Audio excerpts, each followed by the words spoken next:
Back at the Gold Coast on race day, and the first live action we'll witness today is stock car racing featuring the Nascars. Let's join the action on the warm-up lap. Here's John Smales and Alan Grice. And 18 cars will face the starter in this round 6 of the 94-94 NASCAR Championship on the Gold Coast IndyCar Grand Prix circuit. Each of these cars develops more than 600 horsepower, but they put it to that horsepower to the ground in Alan Grice, probably the least sophisticated chassis racing here this weekend. Yes. They're real dogs. They're very agricultural, really. They're all steel. They've got a very high weight limit, which means that no exotic materials are required to be used, so there's no carbon fibres or any of that sort of stuff with these cars. They're a very traditional category of motor car in the United States, and they're certainly catching on here in Australia, but that's their absolute minimum 600, John. A lot of these cars are 700 horsepower here today.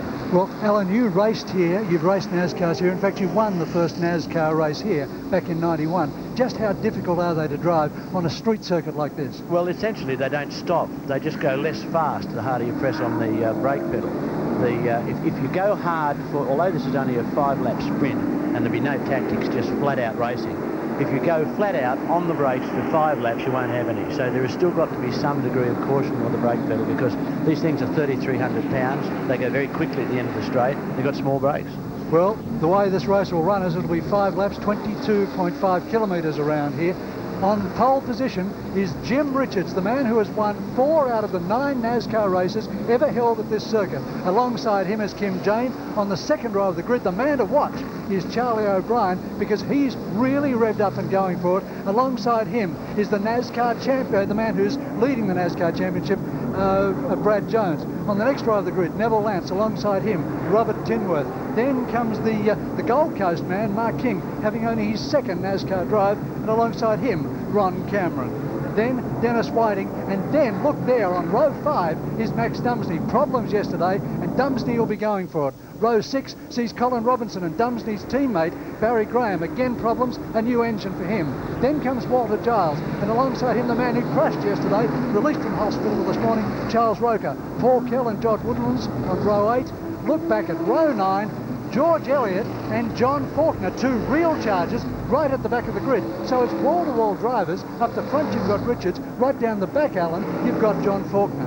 And the back 2 will certainly be coming through, and they'll be coming through very quickly. But the one to watch, I think, is Charlie O'Brien. Charlie's got a very, very strong engine in that motor car. It's currently in Thomas' car. And yesterday he had a very simple thing happen. The brakes, as I said before, get so much punishment around here. They're all set up with water injectors that when you put your foot on the brake pedal, it actually injects water into the centre of the disc and cools the whole braking unit.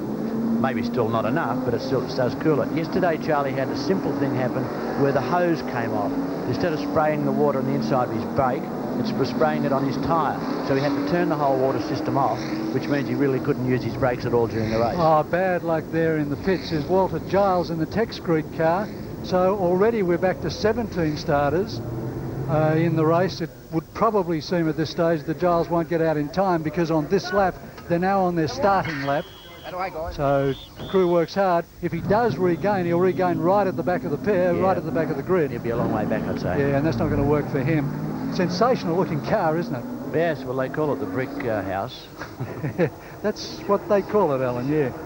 Yeah. Charlie O'Brien's car, incidentally, has got an interesting nickname as well. It's called Elvis because it's had a lot of hits in its day. Yeah, I've driven a few like that. Yeah, exactly. So Giles comes out, but at the back of the circuit at the moment, they're getting ready for their start, and Giles will have to be on a hot lap now just to catch them in time for that start.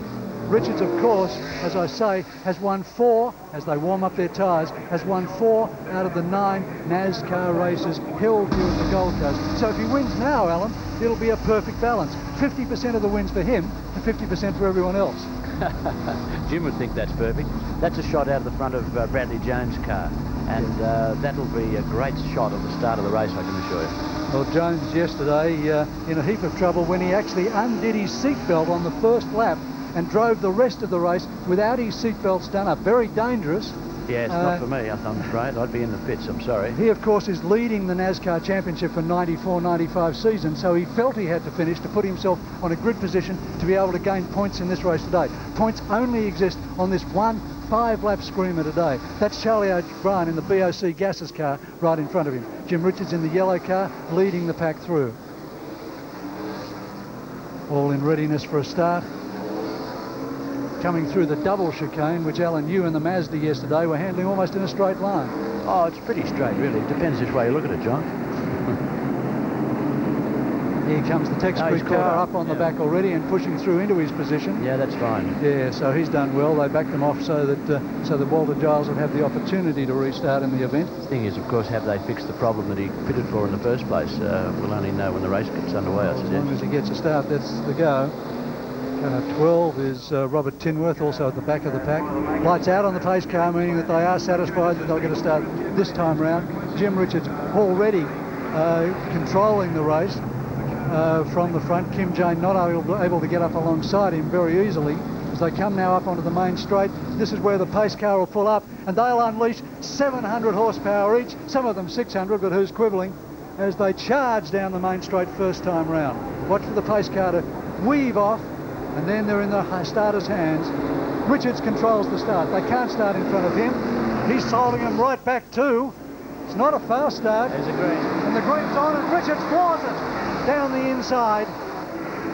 First chicane, always difficult here at Gold Coast because it's so tight and these cars so big, so wide. Richards in the lead. O'Brien up into third place. Kim Jane in second. That's the chicane. Single file through, the only way to do it, and make sure you're right. Jim Richards controlling it. Kim Jane has to get onto Richards now, otherwise Richards will start to open the gap almost immediately. Yes, it'll be all on in the first time up the back straight. I think you can see people probing and looking for a spot, and the back straight could be the first opportunity. Indeed. Richards first into the corner, Kim Jane behind him, then comes Charlie O'Brien. Whoa, and it's Faulkner gone. So Faulkner, who'd started right, and it's Max Dumsney gone as well. Looks so like Max Dumsney and Faulkner just swapped ends, locked the rears up, I suggest, too early in the race. Very strange thing to happen. No, well, Faulkner, of course, was right at the back of the grid. He knew he had to pass as many cars as he could right from the start to get through the pack. But now he's got to do it again. And now he's got to do it all again.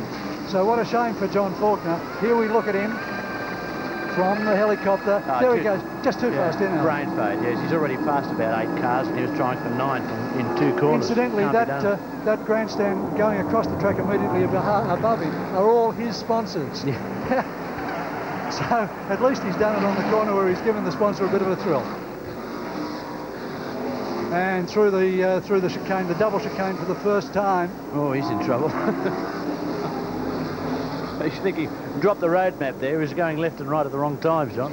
Yes, indeed. Car 30, Dennis Whiting, having only his second run. But there's your race leader. Spewing fuel is Jim Richards. Yeah, all over the car behind Charlie O'Brien. Charlie's moved through there. So O'Brien is now through Kim Jane. It's Brad Jones climbing all over the back of Kim Jane, and Bradley sideways as he comes onto the through Foster's corner. Just lost the momentum coming out of that corner. Went too hard for it too early. Got this car all sideways. As a result, not going down this straight quickly at all. But he'll close up under brakes. Jane using a John Sidney prepared engine. All 3 John Sidney prepared engines in the Kim Jane car and in the 2 Valvoline cars had overheating problems yesterday. Even 5 laps could kill those engines. They were getting up to 350 degrees in oil temperature. Yeah, that's certainly not good for bearings around here. So Jane now works to hold out Bradley Jones. The leaders, Barry Graham up into 6th position.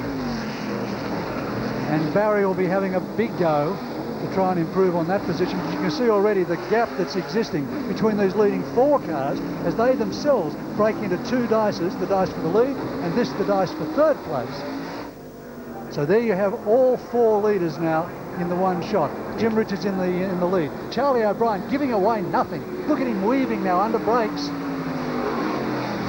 And in the car, Alan, of course, that would feel a lot more than it did to us then. The cars move around enormously under brakes. They run a very hard compound of tyre. Every car has to run the same compound, so it's all very equal. They have a similar size brake, and it's really up to the drivers to get the best out of them. But they are very stressed under brakes, these cars. They move around, they walk around, and of course the bouncing across curbs, they just love that. They're so strong. There's a little bit of excuse me. Cameron. And I want to go left, I want to go right. Oh, all right, I'll drop off. And that's Mark King, the the Gold Coast driver from King Springs up here, who's only ever had 2 NASCAR races in his life, and only on flat tracks. He's never been to the Thunderdome with They this were car. really hooked up, those 2 cars. Mating season in the north. Here we go. King goes to the inside look. The other guy comes across to shut him out. He says, I want to go. No, you won't. Yes, I will. All right, I won't. Meantime, look at Faulkner coming up behind him as well, looking for the way through. with dents all over his car. Charlie is moving up and getting closer to Jimmy. Yeah, this is interesting. Jim Richards. Let's have a look under brakes. Is he pulling any up? Not yeah, tad. He did. He picked up under brakes. Yeah, Dick Midgley, the owner of the Jim Richards car, went across to have, just before the race started, to have a few words with Charlie. He said, I think I better get into Charlie's head, because he knew Charlie was really aggressive today, and he wanted to do something to unsettle Charlie O'Brien. Well, these two have underway. certainly skipped away. They've certainly skipped away, but that engine in Jim's car is obviously very strong. Charlie's using the brakes to try and stay with him. But they've skipped right away from Kim Jane. And fastest lap of the race now is Charlie O'Brien at 2:01.03, getting very close indeed to the lap record, and that's with the new chicane in place. Yes. So that's really charging. There's 3 laps to go. Jim Richards in the lead, Charlie O'Brien next, then back to Kim Jones and Kim Jane rather than Brad Jones. And there's John Faulkner charging through the field. Faulkner now in 10th position in the race. Oh, and the rear's locking up again. Across this in all sorts of trouble. All sorts of strife. Coming into that corner, you see the rears were chattering, bouncing up and down. Too much brake bias on the rear. And of course, in these cars, there is a brake bias control, but you're not allowed to use it. And there's a 3-wheel version of a NASCAR. He's bumped the wall by the looks of him. That's Mark King, the guy who in fact mounted his his teammate, and to good advantage. It did him no good. Well, the rubber's just shot to pieces, isn't it? It's a long way back on 3 wheels too. It seems to take forever. And you wonder why you'd bother doing it, frankly. Why wouldn't you park it? But now he's into the pits. Yeah, well. I guess if he could put a new tyre on, he might finish and get the glory of doing that at least. He's now back in 17th position out of an 18-pack field. George Elliott being the only other person back further, and George is retired on lap 1. So on lap 4, only 2 to go. The pit crew moves in to have a go at the tyres. Meantime, back to the leaders, and look at O'Brien right onto the back now of Jim Richards. Charlie's certainly using his brakes to hang on. It'll be very interesting to see the next run up the straight. Note the one nuance in these cars as well. They do not have external rear vision mirrors. They only have the internal rear vision mirror. So very difficult to see what's happening behind you. If you want to know what's happening behind, you always can see enough. But very often you don't want to know what's happening behind. But you can see there that it's brakes that's pulling Charlie up onto Jim, and it's power. Oh, and Charlie kisses the wall too. Using all the road, and it's power that's taking Jim away from Charlie all the time. So Charlie's really working his car hard and giving it every single shot. Jim Richards now responds with the fastest lap of the race at 2:01.02. Takes 1/100th of a second off Charlie O'Brien on that lap. So these guys really into it. Look at the gap back to 3rd place. 2 laps half to a go. straight.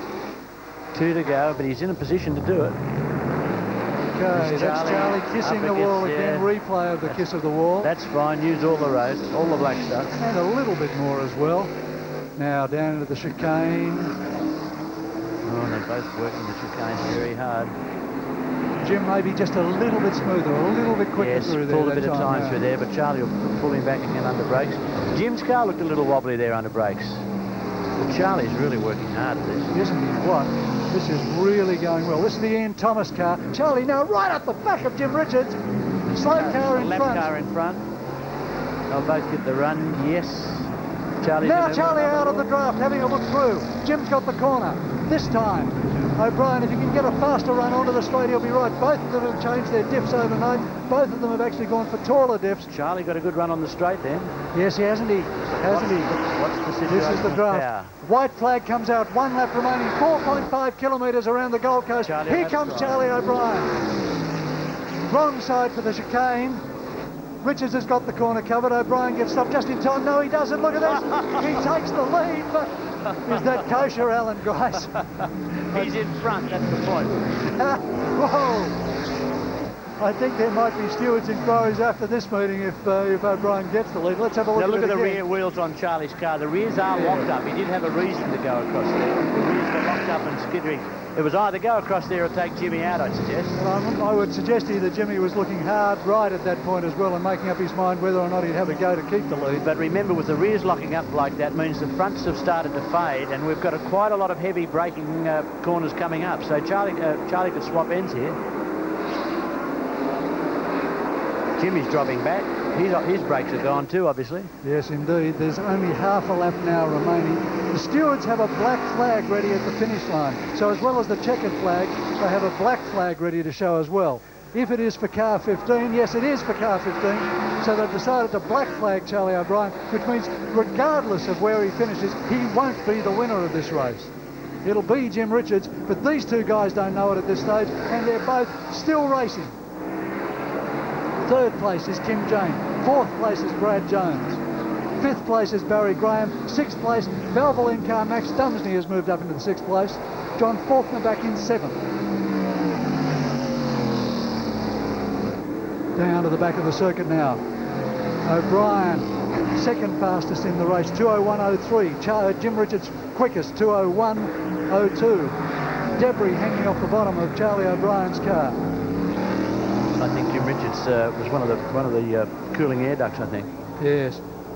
Okay, a 10-second penalty has been given to Charlie O'Brien, so that'll possibly put him in second position. As they come up to the checkered flag, Charlie O'Brien takes the win on the road, but takes second place, we think, overall. Jim Richards takes first, and we wait for third place to come through, which is Kim Jane. He now comes up to take the checkered flag, and the statisticians quickly were moved to work out whether in fact there's a 10 seconds deficit. I think so. I think Charlie will be second. So Charlie O'Brien takes second place. It'll be Kim Jane in third, and Bradley Jones retains the series lead as they go to the grand final at Calder Park next month. So Jim Richards takes the win. Victory in the Nascars to Jim Richards. What a great race, and there's much more to come from Surfers Paradise in just a moment.